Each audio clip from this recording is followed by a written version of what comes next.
Hello, so this is your Wednesday lecture for organization. I'm posting it a little early because our assignments this week are really just about this assignment. So I figure you might want this sooner. It's all about the untimed essay. It's untimed because, of course, that's good. It's early in the year. We won't start timing these until after winter break. And yet, I'd like you to try to mimic the test experience as closely as possible without the time. So do try your best to write the essay in a single sitting instead of writing a paragraph a day. You'll get the feel for on-demand writing. You'll feel the positive pressure of having to put your ideas on the page right then. And then, of course, you can revise. I don't have any way of enforcing this, and so in the end of the day, you can do whatever feels best, but I do recommend beginning to mimic the test experience. So, let's look at this a little bit more closely and let's understand the particular skill that I want you to think about with this week's assignment. These are the standards we're looking at with this assignment. It's the 7th strand. We'll do these all the time, 7A through 7E. It's all about developing claims, developing commentary, developing a line of reasoning, and then selecting evidence. So I really want to focus on the line of reasoning. We'll go back and do more commentary work. The line of reasoning, though, is all about order and beginning to build a longer essay. So we should do that soon because it's everything in my eyes. It's the shell that catches all of the ideas. You are to develop commentary that establishes the relationships between your line of reasoning and then use evidence that supports the line of reasoning. Okay, so what is that, the line of reasoning? And I want you to think about it not as a horizontal line, but as a series of stairs. A good essay will end in a slightly different place than it began. It is not a horizontal line where every idea is created equal and you arrange them in order of whatever happens to enter your mind first. That's especially tempting in a timed format. Just write the ideas as they come. But instead, as you arrange your order, think about the best idea and save it for last. In that way, you'll move from your introduction-based argument to the strong initial point, to the second complicating point, to that really good idea. It will pull everything towards it. You might not write a third paragraph. In that case, the conclusion is the place where you take up that impactful big idea. So I'm looking for 4 or 5 paragraphs. And again, the 4th and 5th paragraph could be conflated into one. The conclusion is the implication paragraph either way. It's the so what paragraph. And that's why, if it's good, it should introduce a slightly new idea, something you've been hinting at throughout the entire essay. It's actually a kind of check. So one way you can measure the success of your line of reasoning is to look at your conclusion and to ask, does it end in a slightly different place from where we began? How can you achieve that? Well, start short. You need to save time at the end and save your best ideas at the end, if you have unlimited time, as you do, so that it has the full impact and the full ringing sound in the room. A short, tight intro that quickly establishes the argument you're going to make, so your claim, with perhaps a line or two that hook the reader, but it's not necessary. You could imagine one that starts with a catchy line like, "In the middle of the Pacific, all bets are off." In the novel Lord of the Flies by William Golding, Ralph demands power from his subordinates in a way that is sneaky and underappreciated next to his foil Jack. I'm just making this up as I talk. So either way, maybe a line or two, and then into your big claim state. When you plan from that point, imagine what you want to say and put the hardest idea to understand and explain, the best idea at the end. Link your topic sentences so that you know they form a natural line and that they'll transition naturally to each other. and then use your conclusion to address implications of that base argument. So let's look at some examples. I have a couple here. One is a model or an exemplar, and one is a non-example. I'm showing you the exemplar. If you watched the grammar craft video, you already saw this, students.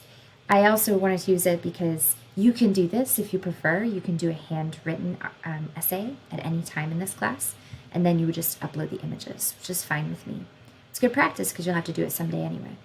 So let's look at the student's intro and conclusion, because the skill of the week with this is all about line of reasoning.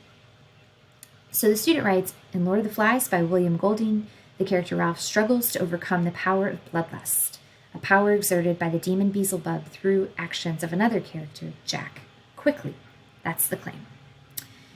In exploring Ralph's journey in resisting this carnal urge for power, Golding makes a point about the split between an animal and human and comments on how remorse is what keeps us human. All right, so you can read this whole essay if you like. What you'll notice the student does is defend that first sentence for the entire essay. They don't really take up that second sentence. That second sentence is the conclusion. So if we go down, we'll see the way that that student takes that kernel of an idea, the one that they've hinted at throughout the essay, and they write this conclusion. With this, Golding reveals his point. Humans are drawn to be animalistic, to succumb to the evil, the bloodlust, the violence, the chaos, the Beelzebub inside them. But they can overcome this with human remorse. Knowledge from which remorse, shame, and restraint all stem is not what takes away or spoils our humanity, as is presented in the Bible, but is rather the very thing that distinguishes us as humans, rather than bloodthirsty animals. This is the case for Ralph, and Golding asserts for all of humanity. You can hear the ringing.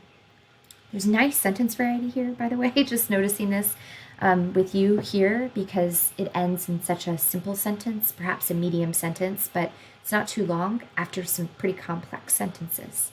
And that has a way of letting the reader down pretty easy into this ringing idea.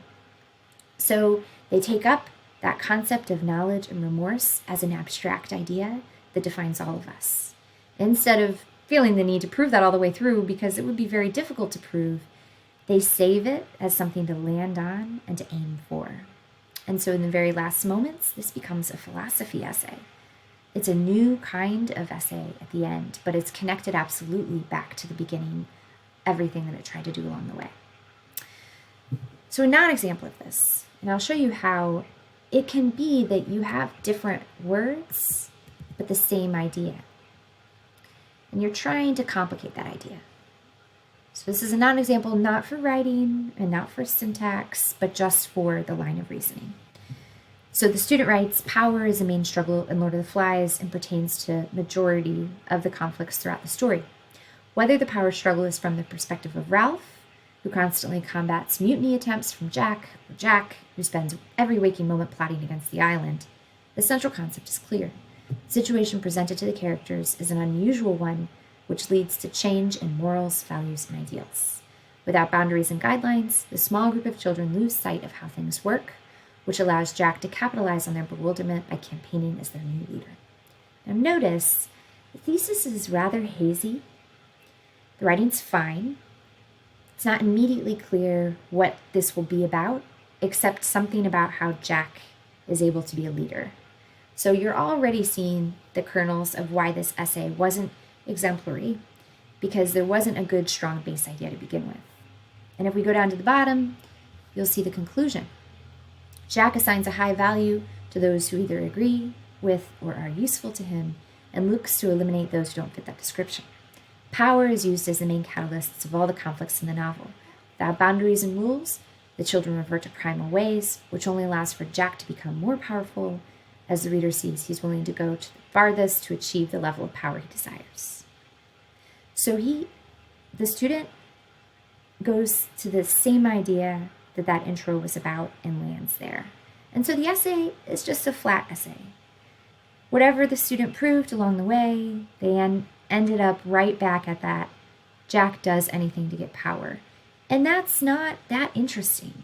We all know that. That's what Jack does. We're trying to figure out something new about that, or something that's complicated about that.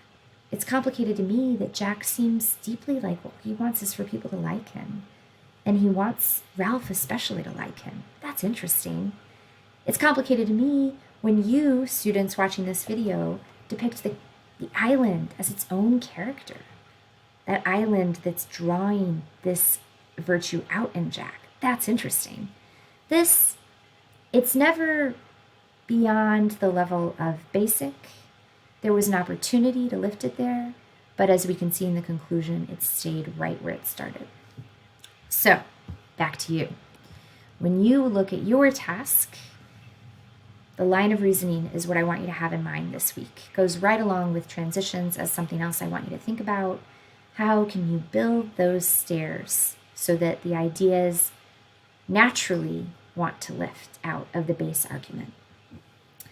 The prompt, it's exactly what you've come to expect, and this is all linked, and I'll put it in the lecture as well, but here is the prompt if you like to have it in this form.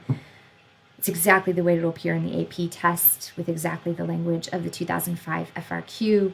In the normal world of AP Lit exams, you'll have 30 novels to choose from, but today you just have the one from me, Lord of the Flies. Good luck. Let me know if I can help. It's untimed. I can absolutely step in if you feel like you're stuck. And I look forward to reading them.